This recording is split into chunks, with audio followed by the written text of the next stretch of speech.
A group of migrant Chinese workers say they have very little to celebrate on Chinese New Year after becoming victims of a scam.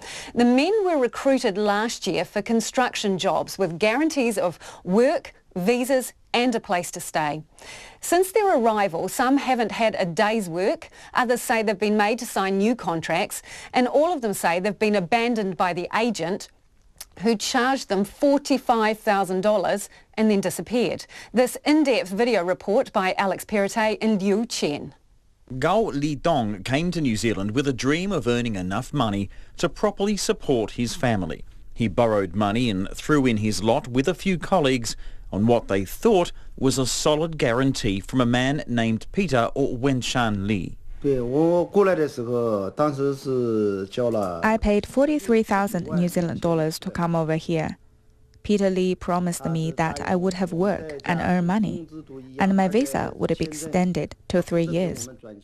Some of us got a 12-month visa, and some got a 36-month visa.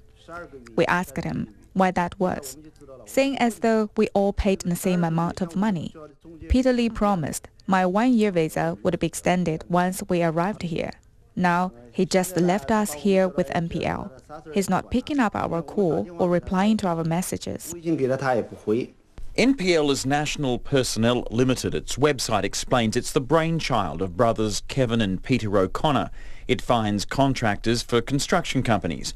The O'Connor brothers also set up Pultama Training Institute, which offered basic construction training for cadets, but after cadets complained they were conned and had to sign loan agreements, the NZQA launched an inquiry.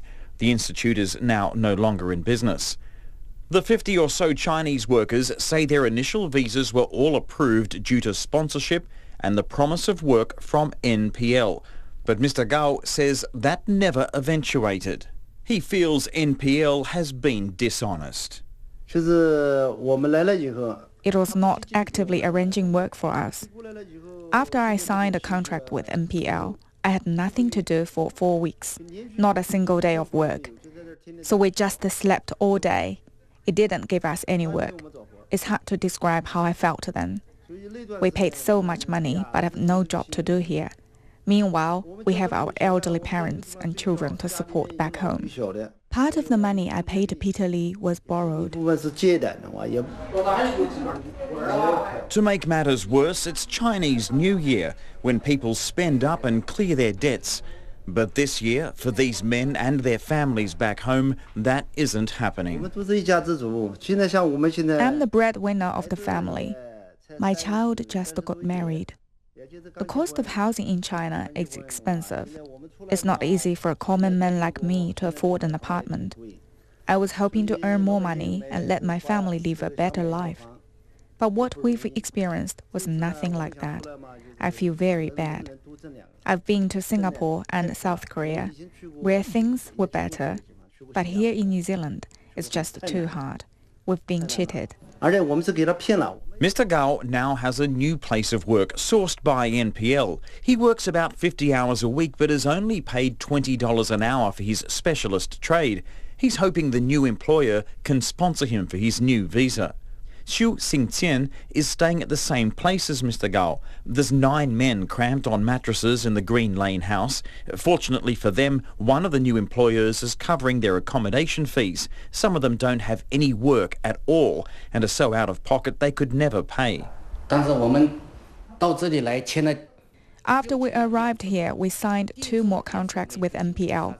The first contract still says we were guaranteed to work 30 hours a week, but when we signed the second contract, it didn't give us a copy. Now they are saying we will work an average of 30 hours a week over 10 weeks. We had agreed to be paid for the promised hours, even if we didn't have work. But while some workers got that compensation, I didn't. Mr. Xu says he has a 3-year visa, but it will take at least a year and a half to earn back the money he paid to Peter Lee. We need the 30 hours pay to guarantee our livelihood. We have to pay rent and we have to eat. These are all expenses. So who is Peter Lee and what is his connection to NPL?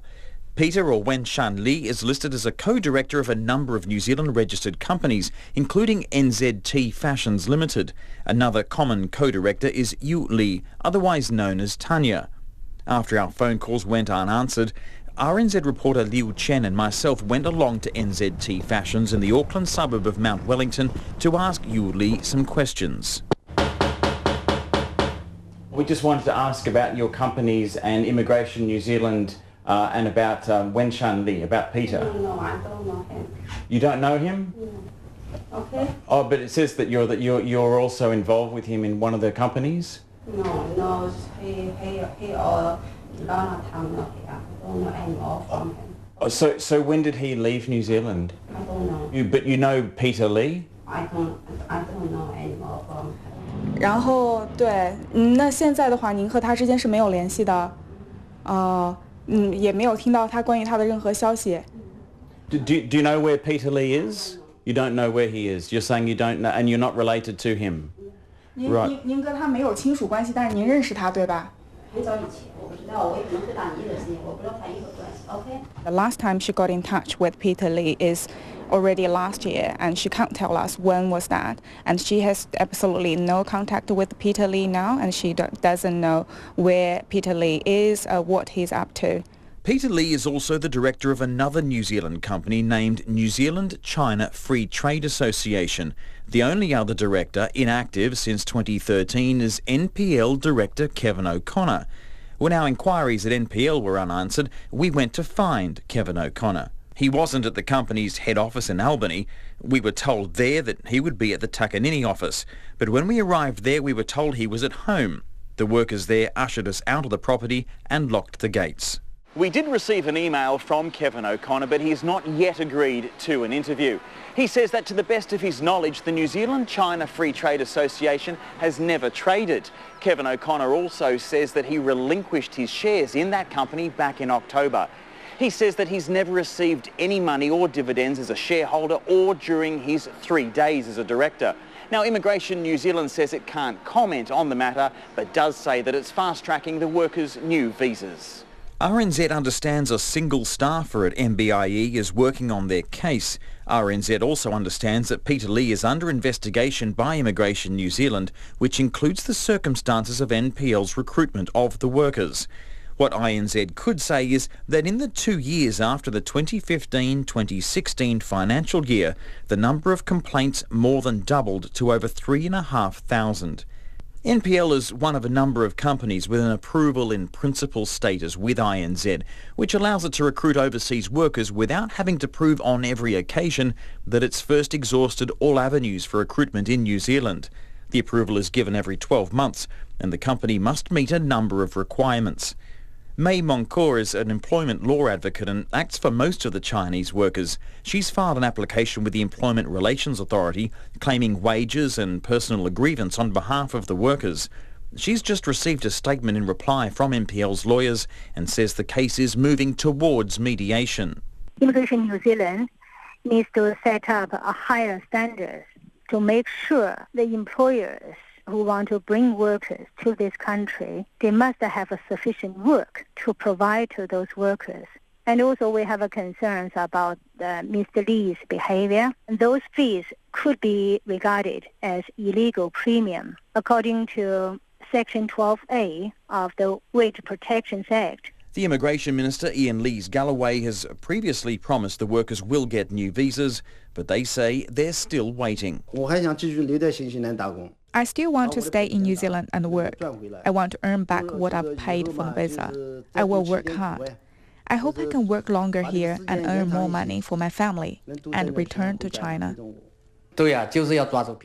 Mr. Xu says he hasn't seen or heard of Peter Lee since late last year, but did receive a call from him when Peter Lee became aware that Immigration New Zealand might be investigating him.